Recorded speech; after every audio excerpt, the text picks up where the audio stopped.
Good morning everybody. Success point Deoband में आपका फिर से स्वागत है। आज हम अपना भूगोल का टॉपिक आगे बढ़ाते हुए चर्चा करते हैं सौरमंडल पर। कल की जो हमारी वीडियो थी सौरमंडल में ही हमने सभी ग्रहों के बारे में, उपग्रहों के बारे में चर्चा की थी। आज हम प्रत्येक ग्रह के बारे में, प्लैनेट के बारे में 1 बाय 1 पढ़ाई करते हैं। तो स्टार्ट करते हैं सौरमंडल। सौरमंडल में हम आज लेते हैं बुध और वीनस के बारे में, यानी कि मरकरी और वीनस के बारे में, बुध और शुक्र के बारे में।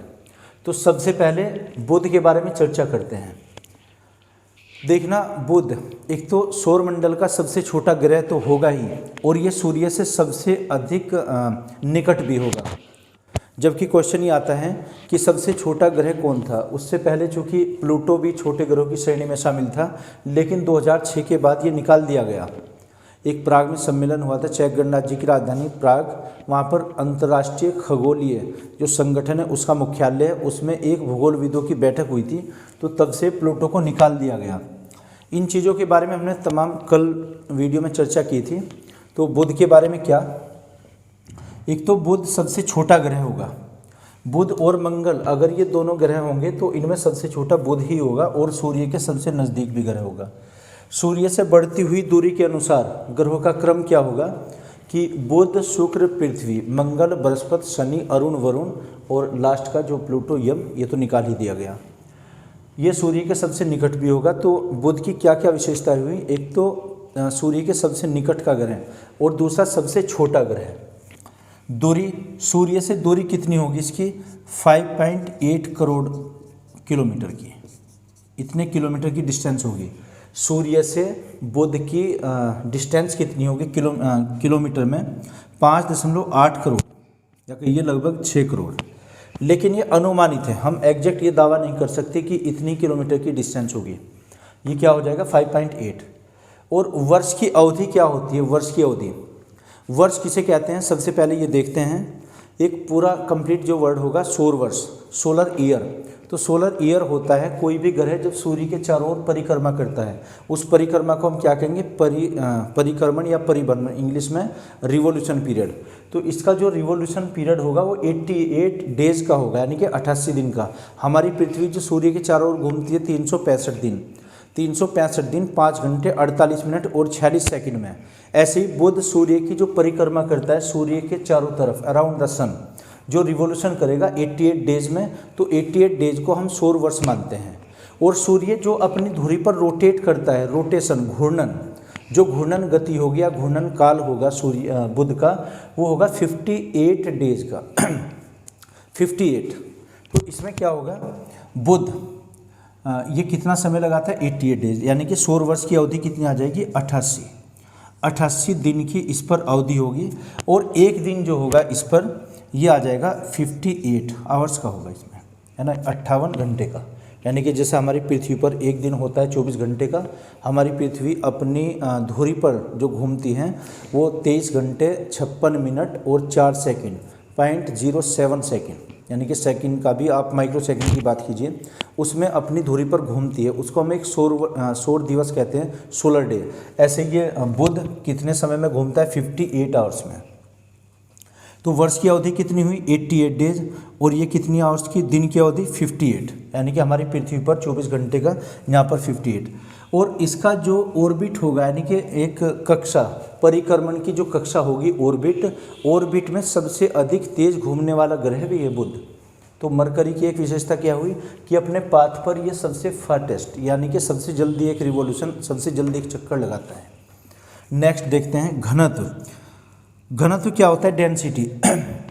डेंसिटी ये होगी कि अगर इसकी एक मिट्टी का टुकड़ा लिया जाए जिसकी लंबाई, चौड़ाई, ऊंचाई 1 सेंटीमीटर होती है, तो इसका लगभग घनत्व वही निकलता है जो हमारी पृथ्वी का है। हमारी पृथ्वी का कितना है, एक मिट्टी का अगर हम टुकड़ा लेते हैं, एक लंबाई, चौड़ाई, ऊंचाई का, तो उसका जो वजन आएगा 5.5 g/cc, यानी कि 5.5 ग्राम प्रति क्यूबिक सेंटीमीटर। ऐसे ही बुध पर कितना हो जाएगा, अगर 1 सेंटीमीटर की लंबाई, चौड़ाई, ऊंचाई हम लेते हैं तो इसका घनत्व आ जाएगा 5.5 g/cc, है ना, या 5.4 के करीब, लगभग में आप कहिए कि पृथ्वी के जितना ही है। नेक्स्ट देखते हैं तापमान। यहाँ दिन का और रात का, डे और नाइट का जो तापमान है वो अलग अलग होगा। यानी कि इसका जो तापांतर है वो सभी ग्रहों में सबसे अधिक, जो टेम्परेचर डिफरेंस होगा, तापांतर, दिन का तापमान अलग है, रात का अलग, तो दिन का यहाँ का तापमान जो होगा वो तो हॉट होगा, एक हॉटेस्ट, यानी कि इसे हम कह सकते हैं प्लस लगभग 400 के, 390 है ना, 390, यहाँ पर प्लस में कितना है 390 डिग्री सेंटीग्रेड, 390 डिग्री सेंटीग्रेड, 400 ही मानिए। और रात का जो तापमान होगा ये माइनस में होगा 170 डिग्री, 170 डिग्री। इन दोनों का अगर डिफरेंस देखते हैं तो कितना आता है, ये आ जाएगा 220 डिग्री सेंटीग्रेड का तापमान है यहाँ पर दिन और रात का। इसीलिए कहते हैं कि सबसे चमकीला ग्रह या सबसे गर्म ग्रह कौन सा है। इस पहले ग्रह को न मानकर वीनस ग्रह सबसे गर्म ग्रह होता है। ये गर्म ग्रह इसलिए, इसके दिन भी गर्म होते हैं शुक्र के, वीनस के, और इसकी रातें भी गर्म होती हैं। तो ये hottest planet of the solar system, सौर मंडल का सबसे गर्म ग्रह कौन सा, वीनस। ये बुध क्यों नहीं होगा जब सूर्य के सबसे नज़दीक हैं, क्योंकि यहाँ पर दिन अगर गर्म है तो रातें यहाँ की बर्फीली होती हैं। रातें अगर बर्फीली हैं, वही जो इसका टेम्परेचर डिफरेंस होगा सबसे अधिक 220 डिग्री सेंटीग्रेड हो जाएगा। दिन का तापमान कितना 390 डिग्री सेंटीग्रेड, और रात का कितना होता है -170 डिग्री सेंटीग्रेड, ये लगभग में दोनों। और तापांतर यहाँ का टेम्परेचर डिफरेंस ये सभी ग्रहों में सबसे अधिक होता है 220। तो क्या हुआ, एक तो सूर्य की दूरी और इसमें वर्ष की अवधि कितनी होती है, दिन की अवधि कितनी होती है, और डेंसिटी इसकी घनत्व की अगर बात करते हैं तो घनत्व 5.5 लगभग पृथ्वी के बराबर। और तापमान हो जाएगा यहाँ पर, दिन का अलग होता है और रात का अलग, तापांतर टेम्परेचर डिफरेंस सबसे अधिक 220 डिग्री सेंटीग्रेड। आगे बात करते हैं इसके आकार की। तो आकार में ये सबसे छोटा होगा, सबसे छोटा ग्रह है ना। सबसे छोटा इसलिए 2006 में जो एक सम्मेलन हुआ था प्राग में, उससे पहले सबसे छोटा ग्रह प्लूटो को ही मानते थे, लेकिन प्लूटो दोहरी गति के कारण ग्रहों की श्रेणी से निकाल दिया गया। इसके कई कारण थे। एक, ये नेपच्यून का उपग्रह माना गया, और उपग्रह किसी न किसी ग्रह के भी चक्कर लगाता है, यानी कि नेपच्यून के ऑर्बिट को काटता है, उसका अतिक्रमण करता है। और इसकी जो कक्षा थी प्लूटो की, वो सर्कुलर ना होकर एक ओवलेट के आकार में थी, यानी कि ओब्लिक बना हुआ था, एक दीर्घवृत्ताकार गति करता था, इसलिए प्लूटो को निकाल दिया गया। कब निकाला गया, 2006 में। 2006 से पहले सबसे छोटा ग्रह प्लूटो, लेकिन उसके बाद में जो सबसे छोटा ग्रह बुध, और बुध के बाद जो छोटा ग्रह आएगा, यानी कि बुध से थोड़ा बड़ा कहिए, वो मार्स आ जाएगा, मंगल। तो क्रम क्या हुआ इसमें, सबसे छोटा ग्रह बुध, उससे बड़ा कौन सा हो जाएगा मार्स, उससे छोटा कौन सा वीनस, फिर पृथ्वी, और फिर ये बड़ी श्रेणी में आ जाएंगे फिर, है ना, नेपच्यून, यूरेनस, और सबसे बड़ा जुपिटर आ जाएगा, बृहस्पति। खैर, एक तो हमें क्या याद रखना है कि सूर्य से बढ़ती हुई दूरी के अनुसार सभी ग्रहों का क्रम, हालांकि इनकी डिस्टेंस नहीं पूछी गई ज़्यादा कि किस ग्रह की डिस्टेंस कितनी है, किलोमीटर या मीटर में बताइए, ऐसा क्वेश्चन बहुत रेयर केस में आता है। अच्छा, एक इसके बारे में कथन क्या होता है, जैसे आपने पढ़ा होगा ज़्यादा कि सुबह का तारा और शाम का तारा, शाम का तारा, शाम और सांझ को हम इंग्लिश में ईव बोलते हैं, और शाम को इवनिंग। इवनिंग क्या होता है, जब सूर्य ढल जाएगा उसके बाद जब अंधेरा होना स्टार्ट हो जाएगा तब तो इवनिंग होती है शाम। और सांझ उससे पहली एक घटना होगी, यानी कि इसके लिए गोधूली वर्ड आया है, इतिहास में हम पढ़ते हैं गोधूली। गोधूली क्या होता है कि जब कोई कैटल्स चलते हैं, ख़ासतौर से गायें, जब गायें अपने झुंड में चलती है, उनके पीछे जो धूल डस्ट उड़ती है, उस डस्ट को गोधूली बोलते हैं। तो गोधूली का जो वो टाइम होता है शाम का, इवनिंग का, उसमें जब कोई कैटल्स, कोई मवेशी यानी कि गाय या भैंस जब वापस आते हैं अपने निवास पर, उसमें जो धूल उड़ती है शाम की, उसको गोधूली, तो गोधूली का जो समय होता है उसको सांझ बोलते हैं। तो सांझ का तारा या शाम का तारा, है ना, एक ही बात मानिए आप। शुक्र को हम क्या कहते हैं, मॉर्निंग स्टार और इवनिंग स्टार, क्योंकि ये सुबह और शाम दिखाई देता है। लेकिन बुध भी दिखाई देता है, ये एक वर्ष में 3 बार दिखाई देता है, सुबह और शाम के तारे के रूप में एक वर्ष में 3 बार। तो इसलिए बुध को भी सुबह का तारा और शाम का तारा कहते हैं, morning star, evening star, morning star और इवनिंग स्टार, सुबह का तारा और शाम का तारा। ये इसके बारे में एक कथन है कि सुबह का तारा इसको भी कहते हैं, और ये वीनस को भी, शुक्र को भी, शुक्र और बुध दोनों के लिए सुबह का तारा और शाम का तारा, है ना। उपग्रह, इसके उपग्रह कितने हैं, तो बुध का कोई उपग्रह नहीं है, कोई सैटेलाइट नहीं है, उपग्रह हम किसे कहते हैं? ऐसा आकाशीय पिंड जिसका अपना प्रकाश नहीं होता और वो किसी ग्रह की परिक्रमा करता है। ग्रह की परिक्रमा करने के साथ साथ वह सूर्य की भी परिक्रमा करता है, उसको हम क्या कहते हैं? सैटेलाइट कहते हैं। तो ये हो जाएंगे प्राकृतिक जो सैटेलाइट होंगे उनकी बात हो रही है। तो बुध का कोई भी उपग्रह नहीं है, इसके जो सैटेलाइट हैं वो 0 हैं। एक पारंपरिक गति होती है, पारगम्य गति भी हम कह सकते हैं, वो क्या होती है इसके बारे में समझिए। यानी कि ट्रांजिट ऑफ द मरकरी। पारगम्य क्या होता है? वीनस जो प्रत्येक ग्रह है ये सूर्य के चारों तरफ घूमते हैं, वीनस भी घूमता है, पृथ्वी भी, प्रत्येक ग्रह सूर्य की परिक्रमा करते हैं और सबकी अपनी अपनी मोशंस होंगी जो अलग होंगी, डिफरेंट होंगी। बुध सूर्य के चारों ओर ये चक्कर लगाता है कितना? 88 दिन में। वीनस लगाता है 225 दिन में। हमारी पृथ्वी लगाती है 365 दिन में। तो जब पृथ्वी और ये सभी ग्रह सूर्य के चारों ओर चक्कर लगाते हैं, बाय चांस एक घटना ऐसी होगी कि वीनस आगे निकल जाएगा, पीछे रह जाएगा और वहाँ पर सूर्य और पृथ्वी के बीच में केवल बुध ग्रह आ जाएगा।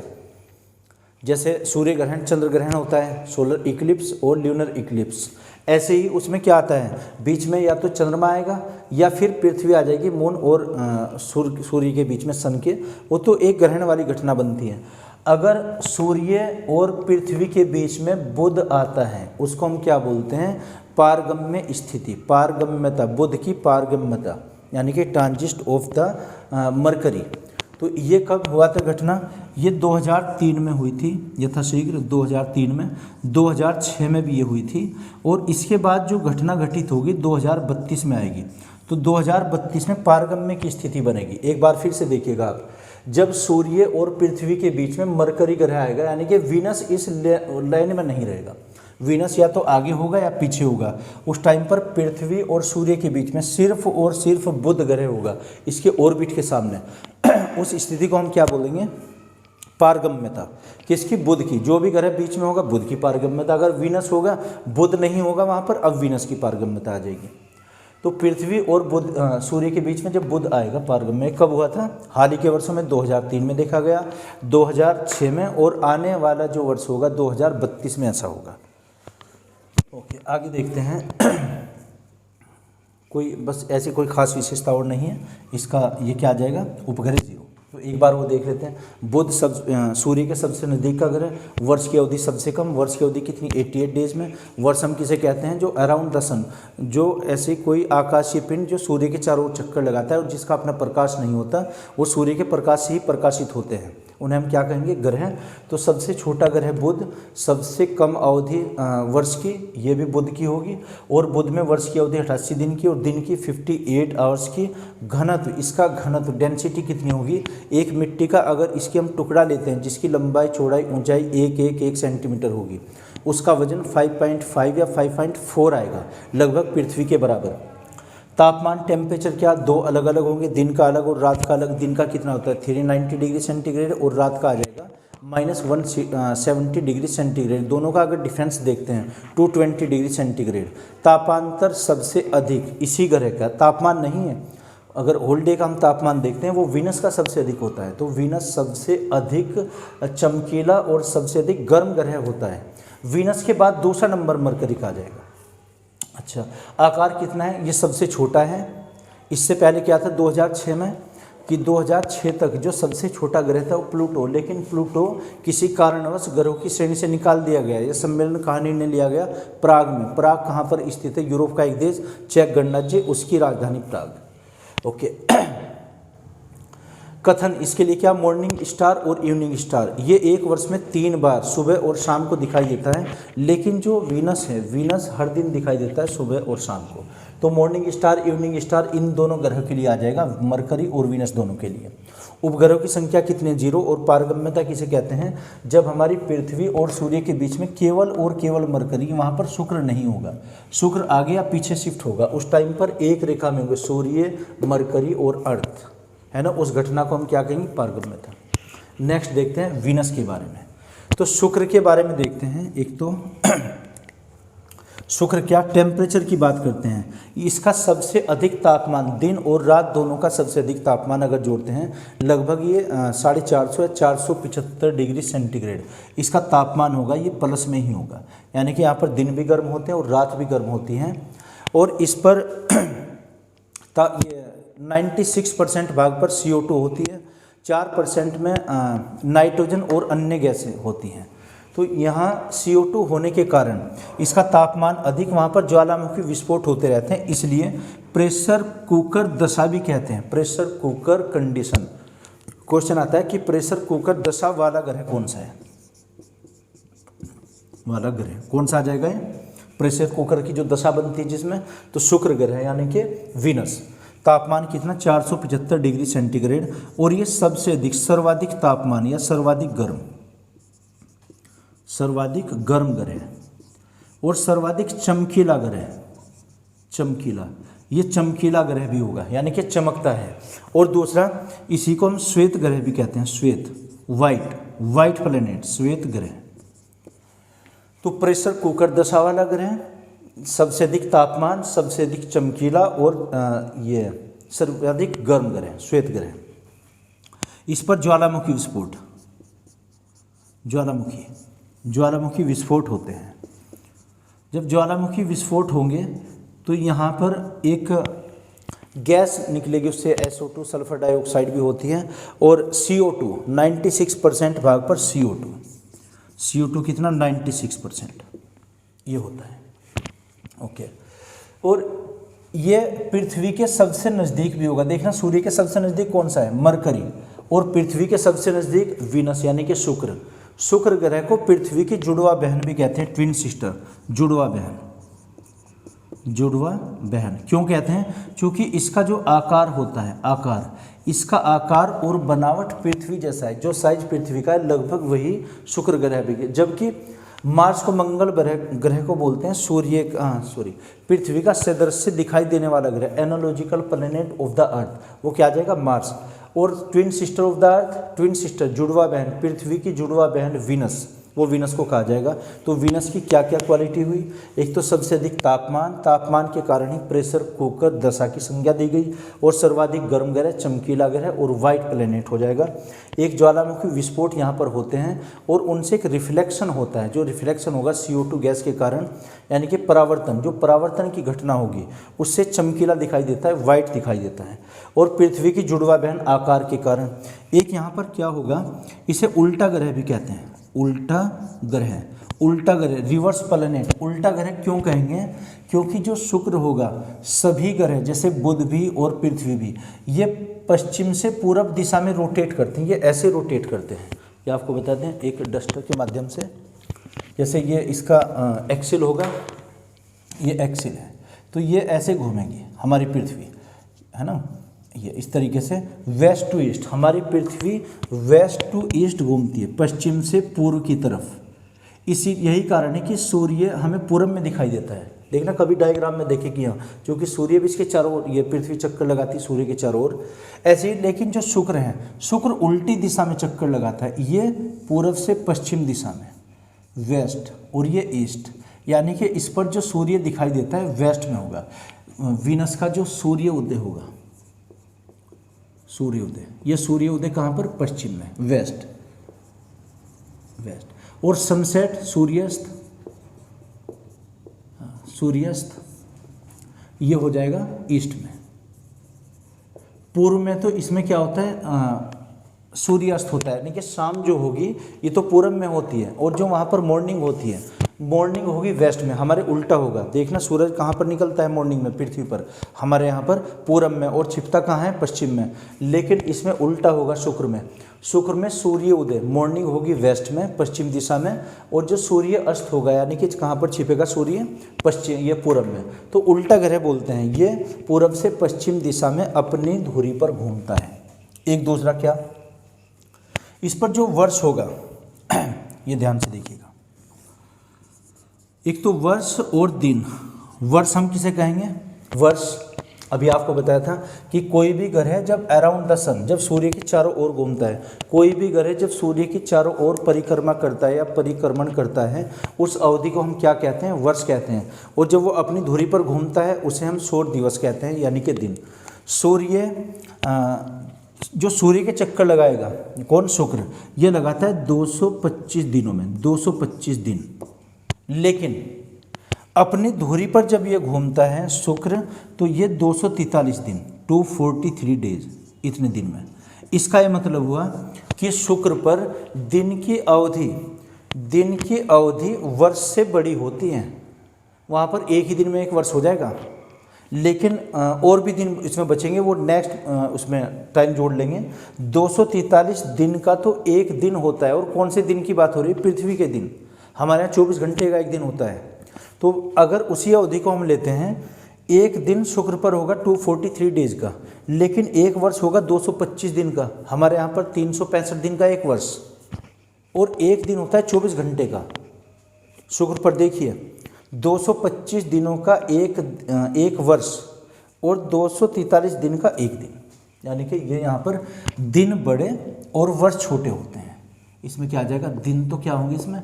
बड़े होते हैं दिन, है ना, और वर्ष छोटे होते हैं, वर्ष छोटे। एकमात्र ग्रह होगा एक ये। बड़े दिन की अवधि 243 डेज और वर्ष की अवधि 225 डेज। ये उल्टा लगता है। बहुत ही आश्चर्यचकित करने वाला तथ्य है एकदम। अगर नोट करना चाहे तो नोट करते रहिए साथ साथ आप। ओके, और क्या होता है? इसका भी कोई उपग्रह नहीं होगा, कोई सैटेलाइट नहीं है। उपग्रह, इसका कोई उपग्रह नहीं, उपग्रह हो जाएंगे 0। अच्छा, पारगम्यता इसमें भी होती है। सन 2015 या 16 में हुआ था कि पृथ्वी और सूर्य के बीच में बुध ग्रह नहीं था। ये या तो आगे था या पीछे था, यानी कि पृथ्वी और सूर्य के बीच में केवल शुक्र ग्रह। जब शुक्र ग्रह आ जाएगा तो उसको पारगम्यता बोलेंगे, जैसे हमने बुध के बारे में। अच्छा, इसके लिए एक कथन है। कथन क्या हुई? सुबह का तारा और शाम का तारा, मॉर्निंग स्टार और evening star. Morning star, evening star, ये कथन हो जाएगा इसका। मॉर्निंग स्टार और इवनिंग स्टार, ये सुबह और शाम को दिखाई देता है, इस कारण इसको मॉर्निंग स्टार, इवनिंग स्टार कहा गया। सुबह का तारा और शाम का तारा। एक बार और देख लेते हैं। इसका तापमान कितना? 475 डिग्री सेंटीग्रेड। ये सबसे गर्म ग्रह होगा। गर्म इतना होगा कि इस पर चमकता हुआ दिखाई देता है, चमकीला ग्रह, श्वेत ग्रह। ऐसा क्यों होगा? क्योंकि ज्वालामुखी विस्फोट होते रहते हैं, और जो ज्वालामुखी विस्फोट होंगे ये किस कारण से? CO2 जो गैस होगी ये रिफ्लेक्शन करेगी, यानी कि परावर्तन की घटनाएं होगी, इसलिए चमकीला दिखाई देता है। और पृथ्वी की जुड़वा बहन क्यों? क्योंकि आकार और बनावट में पृथ्वी जैसा ही है। और इसकी क्या विशेषता? कि सर्वाधिक गर्म और चमकीला श्वेत। प्रेशर कुकर की संज्ञा इसको दी गई है। प्रेशर कुकर, वही ज्वालामुखी से विस्फोट होते हैं, प्रेशर कुकर जो खाना बनाने वाला होता है, उससे तुलना की गई है। प्रेशर कुकर दशा वाला ग्रह कौन सा होता है? शुक्र ग्रह। अच्छा, पृथ्वी के सबसे नज़दीक का ग्रह कौन सा हो जाएगा? शुक्र ग्रह। और सूर्य के सबसे नज़दीक का ग्रह कौन सा? मरकरी, बुध। पृथ्वी के सबसे नज़दीक का वीनस। ओके, और जुड़वा बहन उल्टा ग्रह। उल्टा ग्रह क्या?